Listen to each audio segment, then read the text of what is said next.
Untold secrets of relationship and parenting. Preparing is better than repairing. Ram గారు మరియు విజయ పెత్తన గారు నిర్వహిస్తున్న ఈ క్లాస్లో మీరు జాయిన్ అవ్వాలి అనుకుంటున్నారా?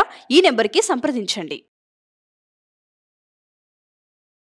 ఏదైతే కోపంలో మాట జారుతూ ఉంటుంటామో అవి ఎటువంటి ఇంపాక్ట్ని చూపించే అవకాశం ఉంటుంది అంటారు? ఇంటెన్షనల్గా అనొద్దు అనుకున్నవి కూడా కోపంలో బాణాల్లాగా దూసుకొచ్చేస్తూ ఉంటాయి. ఇది కూడా అర్థం చేసుకోవాలి.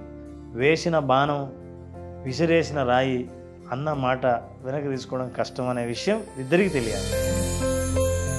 కొన్ని టెక్నిక్స్ ఉంటాయి టు సెట్ బౌండరీస్. అంటే వాళ్ళు ఇష్టం వచ్చినట్టు అనకుండా కూడా మనం బౌండరీస్ సెట్ చేయగలగటం కూడా ఒక ఆర్ట్. అరుచుకోకుండా, కొట్లాడుకోకుండా, గొడవలు లేకుండా సంసారం లేదు.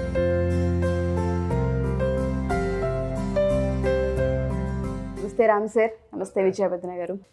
నమస్తే ఉషా. తాకట్టులో ఉన్న బంగారాన్ని విడిపించి ఆ రోజు ఆన్లైన్ రేటుకే మేము కొంటాం. Sharma gold company. ఒక రిలేషన్లో కనుక మనం తీసుకుంటే కోపం వచ్చినప్పుడు అన్కంట్రోల్ అయిపోతూ ఉంటుంటాం.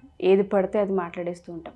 నీ వల్ల పెద్ద ఉపయోగం లేదు అని, నీ వల్ల చాలా నష్టపోయామని, నువ్వు వచ్చిన తర్వాత ఇవి స్టార్ట్ అయ్యాయని. అది హస్బెండ్ అండ్ వైఫ్ అవ్వచ్చు, అత్త కోడల మధ్య అవ్వచ్చు, ఇద్దరు ఫ్రెండ్స్ మధ్య అవ్వచ్చు, బిజినెస్ పార్ట్నర్స్ మధ్య అవ్వచ్చు. ఏదైతే కోపంలో మాట జారుతూ ఉంటుంటామో అవి ఎటువంటి ఇంపాక్ట్ని చూపించే అవకాశం ఉంటుంది అంటారు? మళ్ళీ వాటిని సరి చేసుకునే ప్రయత్నం ఉంటుందా? జనరల్గా చాలాసార్లు రెండు రకాలు ఉంటాయి. అంటే కొన్నిసార్లు వాళ్ళు ఇంటెన్షనల్గా అనొద్దు అనుకున్నవి కూడా కోపంలో బాణాల్లాగా దూసుకొచ్చేస్తూ ఉంటాయి. నీ వల్ల నాకేం ఉపయోగం లేదంటే ఇవి ఎక్స్పెక్టేషన్స్ కూడా ఉంటాయి వాళ్ళకి.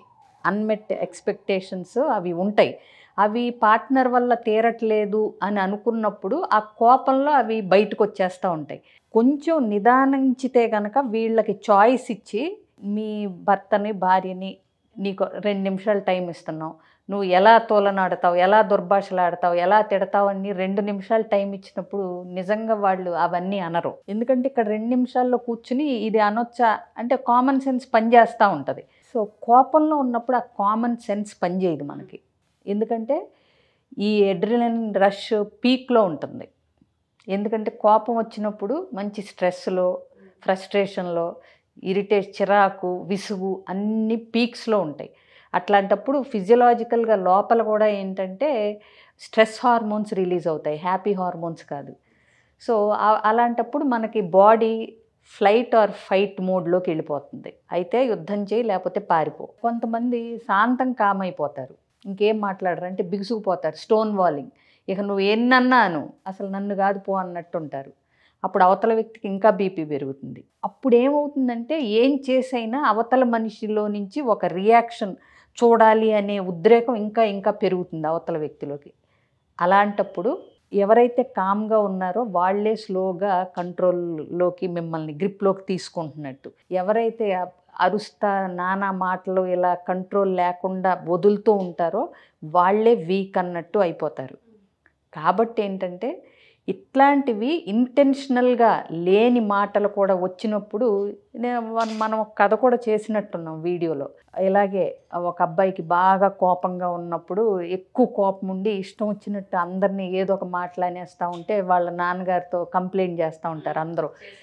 మీ అబ్బాయి కోపం వచ్చినప్పుడు అసలు ఏం మాట్లాడతాడో ఏం చేస్తాడో చాలా కష్టంగా ఉందండి, మా పిల్లల్ని కొడుతున్నాడు, అడ్డెళ్తే మమ్మల్ని కూడా తిడుతున్నాడు ఆ కోపంలో, మీరంటే మాకు బాగా పరిచయం, చాలా సంవత్సరాల నుంచి పక్కింట్లో ఉన్నారు కాబట్టి మీ దృష్టికి తీసుకొచ్చాం అని చెప్తే ఆ తండ్రి ఇక అంటే నార్మల్గా చెప్తే అర్థం కాదు అని ఆ కొడుకు మీద ఒక చిన్న అంటే అర్థమయ్యేలాగా ఒక రోల్ ప్లే ఒకటి చేస్తాడు. నీ కోపం వచ్చినప్పుడల్లా ఈ మేకులు తీసుకెళ్ళి ఆ గోడకు కొట్టు అని చెప్పి కొన్ని సెట్ ఆఫ్ మేకులు ఇస్తాడు. ఇచ్చి కొట్టమంటే సరే కోపం రోజు 25-30 మేకులుతో స్టార్ట్ చేస్తాడు మనాడు. అంటే ప్రతి దానికి కోపమే వస్తుంది. 4 రోజులు ఆగాక ఇన్ని మేకులు కొట్టడం కంటే చుత్తి మేకు కొంచెం కోపం తగ్గించుకోవటమే బెటర్ ఏమో అనే బుర్ర పనిచేసి కంట్రోల్ చేసుకోవటం, రియాక్ట్ అవ్వకుండా రెస్పాండ్ అవ్వటం, ఇట్లా ప్రాక్టీస్ చేసి అంత త్వరగా ఏం కాదు, ఒక నెల రోజులకి రోజుకు 1-2 మేకులు కొట్టే పొజిషన్కి వస్తాడు.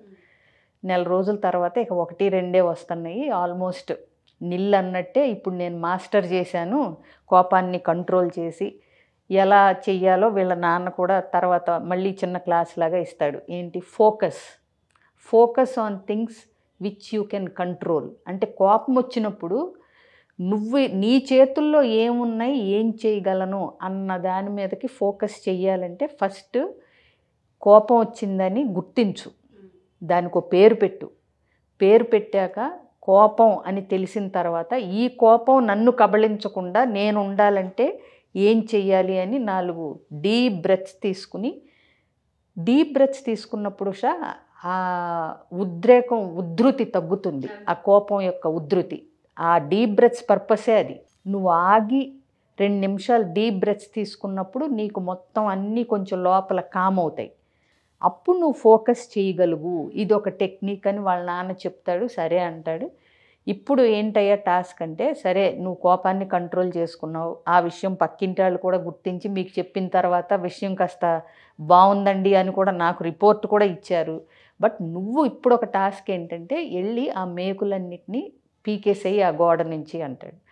సరే అని కష్టపడి మళ్ళీ కొట్టడం ఎంత కష్టమో పీకటం కూడా అంతకన్నా కష్టం తీసుకుని వస్తాడు. ఇప్పుడు ఆ గోడ ఎలా ఉంది అంటే అన్ని మేకులు కొట్టిన హోల్స్ కనపడతాయి. సో ఈయనది చెప్తాడు ఏంటంటే, నువ్వు ఎవరినైతే నీ మేకుల్లాంటి శూలాల్లాంటి బాణాల్లాంటి మాటలతో గుచ్చావో అవన్నిటినీ నువ్వు ఇప్పుడు వెనక్కి తెచ్చావు మేకులు, కానీ వాళ్ళకైనా గాయాల్ని మాత్రం నువ్వు అంత త్వరగా మాన్పించలేవు అన్నది ప్రాక్టికల్గా ఈ గోడని చూసినప్పుడల్లా నీకు గుర్తుకు రావాలి. నువ్వు ఆ 1-2 మేకులు కూడా నీకు అవసరం లేకుండా ఉండాలి.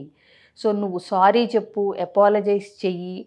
అదేంటంటే కొంతవరకు అంటే ఎంతటి గాయానికి అన్నది పనిచేస్తుంది తప్పితే కోపంలో ఇష్టం వచ్చినట్టు అనేసి తర్వాత ఇష్టమైనట్టు అపాలజీ చెప్పటం అనేది ఒక అలవాటు కింద మార్చుకుంటే మాత్రం 1-2 సార్లు కన్సెషన్ ఉంటుంది.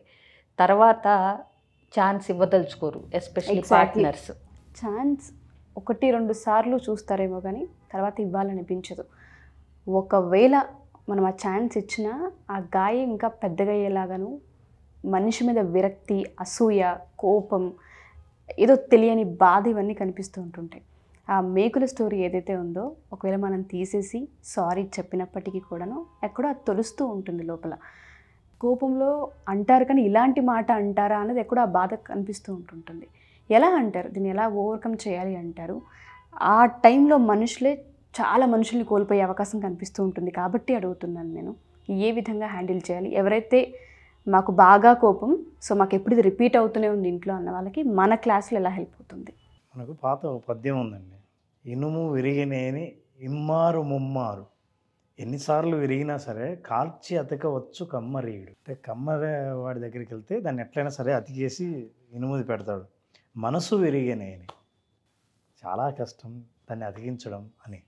ఇంపాసిబుల్ ఏం కాదు, మనం అది ఇంకా అసంభవం అని మాత్రం మనం చెప్పట్లేదు. కానీ విరగ్గొట్టే ముందు దీన్ని అతికించడం చాలా కష్టం అన్న విషయం మీకు తెలిస్తే గ్రహించగలిగితే జాగ్రత్తగా ఉంటారు. ఎగ్జాక్ట్లీ. అయితే ఎప్పుడు విరుగుతుంది? మనస్సు విరగడం అంటారు తెలుసా? మనస్సు అంటే ఏంటో తెలుసా? ఇక్కడ అహం అని. మీరు అన్న మాటలకు శక్తి లేదు. ఇప్పుడు నేను ఏదైనా గోడల దగ్గరికి వెళ్ళి గోడ పగలగొట్టాలంటే నేను ఎన్ని మాటలన్నా గోడ పగలదు, ఎందుకంటే మాటలకు శక్తి లేదు. కానీ నేను మిమ్మల్ని అన్నప్పుడు మీ అహాన్ని మీరు అడ్డు పెట్టినప్పుడు ఆ అహం మాటలకి శక్తి వచ్చి ఆ అహం పేలిపోతుంది. సో మనిషికి దెబ్బతినేది అహమే మాటలు అన్నప్పుడు. సో నేను ఫస్ట్ అసలు ఆ అహాన్ని ముందు పెట్టకూడదు అనుకున్నా మీరు బాధపడరు, లేదా నేను మాట్లాడే మాటలు మీ అహాన్ని దెబ్బ తీయాలని నేను అనుకోకపోయినా మీకు బాధ కలగదు. దురదృష్టవశాత్తు రిలేషన్షిప్లో మాటలు మాట్లాడుతున్నప్పుడు ముందుగా అహాన్ని ముందు పెడతారు. ఇదే మాట నేను నా స్నేహితుడిని అంటే అంత బాధపడకపోవచ్చు, అదే వ్యక్తినే మిమ్మల్ని ఇంకో సందర్భంలో అంటే బాధపడకపోవచ్చు. కానీ సందర్భాన్ని ఎరిగి మాట మాట్లాడితే ఏ మాట మనిషికి నేరుగా మనసుకు తగిలి గాయపరుస్తుందో, ఈ సన్నివేశం అయిపోయిన తర్వాత కూడా మళ్ళీ ఆ గాయం గుర్తుంటుంది, ఆ గాయాన్ని గుర్తు చేస్తారు. ఇందాక విజయ గారు మంచి స్టోరీ చెప్పారు. సో నేను మేకులైతే అన్నీ పీకావు కానీ అక్కడ అన్ని అతుకులు బతుకులు అట్లే ఉంటాయి. ఈ అతుకు జీవితాంతం ఉంటుంది. ఇంకోటి, మీకు మేకులు కొట్టిన చోట మళ్ళీ రంగేసి మొత్తం పూసినా సరే మార్క్ కనిపిస్తూ ఉంటుంది. మార్కు కనిపించడం ఒకటైతే, కనిపించకపోయినా మీకు మెంటల్గా పలానా చోట మార్కు ఉందన్న విషయం ఎప్పుడు అంటే ఆ వ్యక్తి ఎదురైన ప్రతిసారి గతంలో జరిగిన గుర్తొస్తూ ఉంటుంది. కానీ గోడ అంటే ప్రాణం లేదు కదా. అలా గుర్తొచ్చిన ప్రతిసారి మీ బిహేవియర్లో మీ మాటల్లో తేడా వస్తుంటుంది. కాబట్టి ఇవి ఏం చేయొచ్చు అంటే మేము థెరపీలో జనరల్గా సజెస్ట్ చేసేది, ఎవరి మాటలైనా మిమ్మల్ని బాధ పెడితే తీవ్రంగా, సహజంగా ఇంట్లో జరిగేది ఏంటంటే మళ్ళీ అంతే బాధ పెట్టే మాట నేను మాట్లాడడం, రివెంజ్. నీ చేత కాదంటే నీ చేత అవునా అని అనడం సహజమే. కానీ మీరు సైలెంట్గా ఉండి ట్రీట్మెంట్ చేస్తున్నారు. సైలెంట్గా ఉండి పడమని చెప్పట్లా. వాళ్ళు అన్న మాటలు, మిమ్మల్ని బాధ పెట్టిన మాటల్ని పేపర్ మీద రాయండి. మీరు ఏమన్నారు యాజ్ ఇట్ ఈజ్ అట్లే రాయండి. ఈరోజు సద్దు మనగనివ్వండి మొత్తం. మరుసటి రోజు కూల్గా ఉన్నప్పుడు ఆ పేపర్ అన్న వ్యక్తికి చేతికి ఇవ్వండి. ఇది నువ్వు అన్నావు, ఇప్పుడు నేను కూల్గా అడుగుతున్నాను, నీ ఉద్దేశం ఇదా, అసలు ఎందుకు అన్నావు ఏంటి తెలుసుకుందామని. అసలు మీరు ఇట్లా అప్రోచ్ చేస్తే అన్న వ్యక్తి సిగ్గుపడతాడు. అరే నేను ఇలా అన్నానా, ఇట్లా మాట్లాడానా. ఒక్కసారి వాళ్ళే చదవనివ్వండి, ఇవన్నీ నువ్వు అన్న మాటలే తెలుసా అని అంటే అప్పుడు వాళ్ళు సారీ నేను ఏదో కోపంలో అన్నాను, మీరు ఇంకా కోప్పడలే, మీరు రియాక్ట్ అవ్వలే. అది మీకున్న పవర్. ఎవరైతే మాటలతో బాధపడ్డారో, బాధపడిన వాళ్ళు ప్రతిసారి బాధపడడం, అవతల వాళ్ళని బాధ పెట్టడం, మళ్ళీ సర్దుమనగడం, మళ్ళీ అనటం, వీటికంటే పరిష్కారం ఏంటంటే మళ్ళీ ఇది జరగకూడదు అనుకుంటే మాటలు అన్న వాళ్ళకే గుర్తు చేయడం. కానీ వెంటనే కాదు, తర్వాత మీరు రాసి అన్న మాటలు అట్లే చూపించండి. అప్పుడు చూడండి వాళ్ళ మనసులో ఎట్లా మార్పు కలుగుతుందో.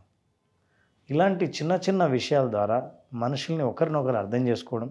ఒకవేళ పొరపాటున అరుచుకోకుండా, కొట్లాడుకోకుండా, గొడవలు లేకుండా సంసారం లేదు. అట్లే ఇది కూడా అర్థం చేసుకోవాలి. వేసిన బాణం, విసిరేసిన రాయి అన్న మాట వెనక్కి తీసుకోవడం కష్టం అనే విషయం ఇద్దరికీ తెలియాలి. దాని రిపేర్కి చాలా టైం పడుతుందని కూడా తెలియాలి. తెలిసినప్పుడు రిపేరింగ్ చేయడం ఎలా, ఒకవేళ డ్యామేజ్ జరిగితే దాన్ని రిపేర్ జాగ్రత్తగా ఎలా చేసుకోవాలి, ఆ గాయం అట్లే ఉండిపోకుండా దాన్ని మాన్పించడం ఎలా, ఇట్లాంటి మార్గాల ద్వారా చేయొచ్చు. ఇలాంటి మార్గాలు తెలుసుకోవాలని అనుకుంటే మార్చ్ 10th ఒక అద్భుతమైన అవకాశం అనేది చెప్పుకోవచ్చు. తగ్గదు సార్. ఎందుకు అంటే చాలా సందర్భాల్లో రిలేషన్లో మీరు అన్నట్టుగానే కామన్గా మనం చూస్తూ ఉంటుంటాం, కానీ కొన్నిసార్లు చూసి చూడనట్టు వదిలేసినా కొన్నిసార్లు చాలా గాయంగా మారుతూ ఉంటుంది. ఆ గాయం ఎప్పుడు వాళ్ళని చూసిన ప్రతిసారో, లేదంటే మళ్ళీ ఇంకొకసారి వాళ్ళతో ట్రావెల్ అవుదాం అన్న ప్రాసెస్లోనో మళ్ళీ పడాల్సి వస్తుందేమో, మళ్ళీ నేను బ్లేమ్ అవ్వాల్సి వస్తుందేమో అన్న ఎక్కడో వాళ్ళకి చివుక్కుమంటుంది ప్రాణాన్ని. ఆ హ్యాబిట్ ఉంది పార్ట్నర్కి. అంటే కోపం వచ్చినప్పుడు ఇష్టం వచ్చినట్టు మాట్లాడతాడు అని, లేకపోతే మాట్లాడుతుంది అనే ఒక హ్యాబిటో, లేకపోతే అదొక అలవాటుగా మారింది అన్నప్పుడు ఆ హ్యాబిట్ని ఎట్లా బ్రేక్ చేయాలో కూడా పార్ట్నర్ కూడా తెలుసుకుని దానికి విరుగుడు మంత్రాలు, ఇప్పుడు ఇందాక సార్ అన్నట్టు రాసి నెక్స్ట్ డే చూపించటం, లేదంటే ఒక నిమిషం ఆగి నువ్వు అన్న సెంటెన్స్ మనం రిపీట్ చేసి, అంటే దీన్ని అర్థం ఏంటి, నువ్వేం చెప్పాలనుకుంటున్నావు ఈ వాక్యం ద్వారా అన్నప్పుడు అవతల వ్యక్తి తక్కున బ్రేక్ పడినట్టు ఆగిపోతారు. అంటే కొన్ని టెక్నిక్స్ ఉంటాయి టు సెట్ బౌండరీస్. అంటే వాళ్ళు ఇష్టం వచ్చినట్టు అనకుండా కూడా మనం బౌండరీస్ సెట్ చేయగలగటం కూడా ఒక ఆర్ట్. సో వీళ్ళ దగ్గర మన ఇష్టం వచ్చినట్టు మాట్లాడితే కుదరదు అనేది అవతల వ్యక్తికి తెలపొచ్చు. మనం we can train the other person how to behave or talk with us. అది చేయలేకపోతే కూడా మనం అవి పడాల్సి వస్తూ ఉంటుంది. సో నాకు అది ఎగ్జాంపుల్ చాలా బాగా నచ్చింది. మీరు చెప్పిన టిప్ ఏదైతే ఉందో, ఒకవేళ ఒక 8 hours క్లాస్కి కనుక అటెండ్ అవుతే ఎన్ని నేర్చుకుంటారో అని అనిపిస్తుంది. సో సెషన్కి కూడా నేను కూడా అటెండ్ అవ్వాలని ప్రయత్నిస్తాను ఖచ్చితంగా. ఫ్యామిలీతో ఈగర్గా వెయిట్ చేస్తూ ఉన్నాం. Thank you so much Ram sir. Thank you Vijaya ma'am. Thank you.